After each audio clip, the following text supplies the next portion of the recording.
Los Ángeles, año 2001. En una pantalla de cine, un coche verde neón se alinea junto a un Mazda RX-7 rojo bajo las luces de una carretera industrial. El motor ruge, el turbo silba, y en cuestión de segundos, millones de espectadores que jamás habían oído hablar de la cultura del tuning japonés acaban de conocer sin saberlo a uno de los coches más influyentes de su generación. Ese coche era un Mitsubishi Eclipse. Y esa escena, por sí sola, empujó a miles de jóvenes de todo el mundo a los garajes, buscando reproducir algo de esa magia. Pero mientras la ficción convertía a ese coche en leyenda instantánea, la marca real que lo fabricaba llevaba años tomando decisiones que, generación tras generación, lo iban vaciando de todo lo que lo había hecho especial. Incluso construyó en secreto la prueba de que podía salvarlo y decidió no hacerlo. Y años después, cuando el nombre parecía enterrado para siempre, Mitsubishi hizo algo que dividió a toda una comunidad de aficionados. Lo recuperó para ponérselo a un coche que no tenía absolutamente nada que ver con el original. Bienvenidos a Archivos Mecánicos. Cada vehículo tiene una historia. Nosotros la contamos.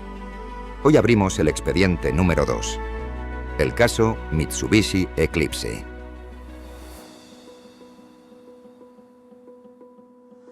A finales de los años 80, Mitsubishi Motors y Chrysler unieron fuerzas en una empresa conjunta llamada Diamond Star Motors, con una planta de producción en Normal, Illinois.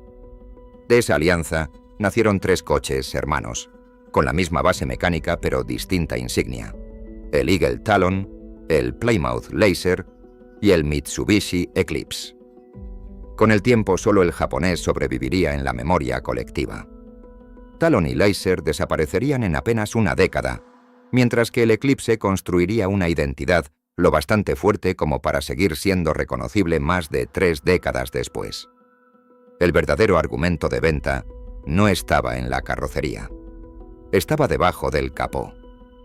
En su escalón superior, la gama ofrecía tracción total y un motor turboalimentado que sería el germen de algo mucho más grande: el Mitsubishi 4G63, la misma familia mecánica que años después propulsaría al mítico Lancer Evolution.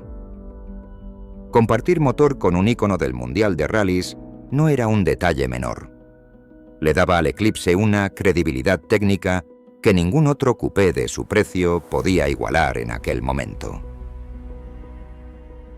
En 1995 llega la generación que, para la inmensa mayoría de aficionados, es el Eclipse por antonomasia. La carrocería se redondea, y en la cúspide de la gama sigue reinando el 4G63 turboalimentado. Alrededor de 210 caballos de fábrica, con un margen de modificación que rondaba, según los preparadores de la época, los 350 caballos sin tocar el bloque del motor. Ese margen brutal convirtió al Eclipse en una de las plataformas de modificación más populares de los 90, junto al Honda Civic, al Nissan 240SX y al propio Lancer Evolution. Y en el año 2001 llega el momento que lo catapultaría a la memoria colectiva para siempre. Un Eclipse de 1995, pintado de verde neón, se convierte en el coche de Brian O'Connor en la primera entrega de Fast and Furious. Protagoniza la carrera inicial y más tarde es destruido en una de las escenas más recordadas del cine de acción sobre ruedas. El impacto no se quedó en la pantalla de cine. 2 años después, el Eclipse aparecía también como uno de los coches destacados de Need for Speed Underground, un videojuego que explícitamente tomaba su inspiración directa de la propia película. Para toda una generación de jugadores, el Eclipse se convirtió en sinónimo de la cultura del tuning, antes incluso de haber visto uno real en la calle. Es fácil pensar que el Eclipse se hizo icónico gracias a la pantalla, pero la realidad es más matizada.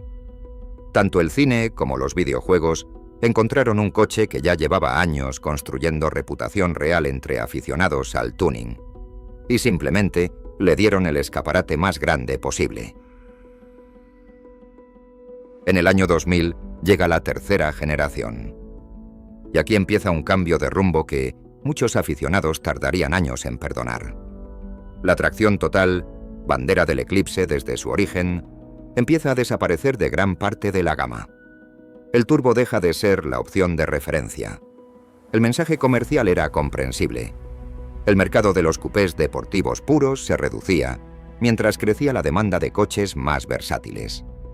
Pero para el aficionado que había crecido idolatrando al Eclipse de los 90, esta evolución se sintió como una traición silenciosa. La cuarta generación, en 2005, continuó por ese mismo camino.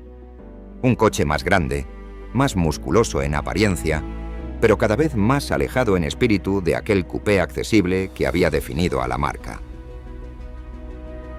Pero antes de rendirse del todo, Mitsubishi hizo algo que casi nadie recuerda hoy. En el SEMA Show de Las Vegas, en 2005, presentó un prototipo que demostraba, sin ninguna duda, que la marca sabía exactamente cómo devolverle al Eclipse toda su alma perdida. Se llamaba Eclipse Ralliart Concept. Bajo su capó, no llevaba el discreto motor V6 atmosférico de serie.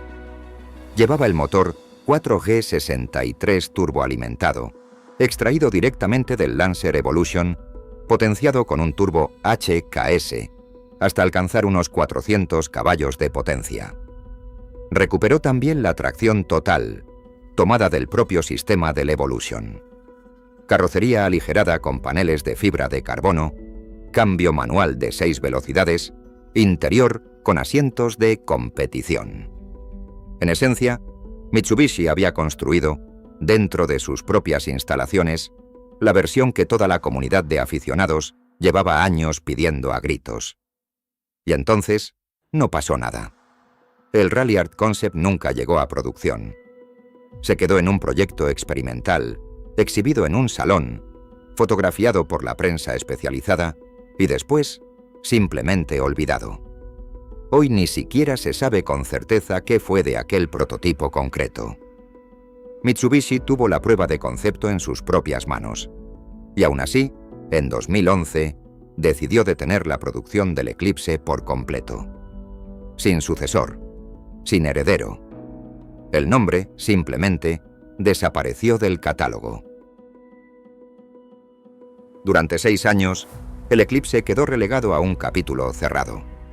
Hasta que, en 2017, en el Salón de Ginebra, Mitsubishi anunció el regreso de ese nombre.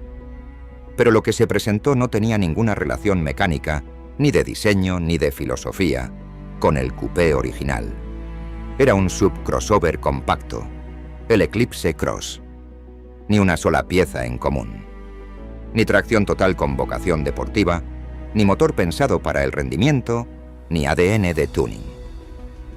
El detalle final resulta casi simbólico. La planta de Normal, Illinois, donde había nacido el Eclipse original, cerró definitivamente en 2016 y fue vendida a Rivian, una empresa de vehículos eléctricos. El lugar físico donde nació la leyenda dejó de fabricar coches de combustión para siempre, justo cuando su nombre más famoso resucitaba convertido en algo que ya no tenía nada que ver con su origen.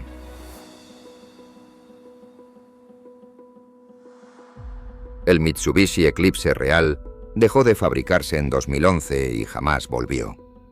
Lo que hoy circula bajo su nombre es, simplemente, un préstamo comercial de una palabra con valor emocional. ¿Tiene una marca derecho a reciclar el nombre de un icono, aunque el producto final no comparta nada con lo que lo hizo grande? Mitsubishi tuvo, literalmente en sus manos, la prueba de que podía salvarlo. Y eligió no hacerlo. Este ha sido el expediente número 2 de Archivos Mecánicos. Cada vehículo tiene una historia. Nosotros la contamos. Si quieres que sigamos abriendo expedientes como este, suscríbete al canal. El próximo caso ya está esperando en el archivo.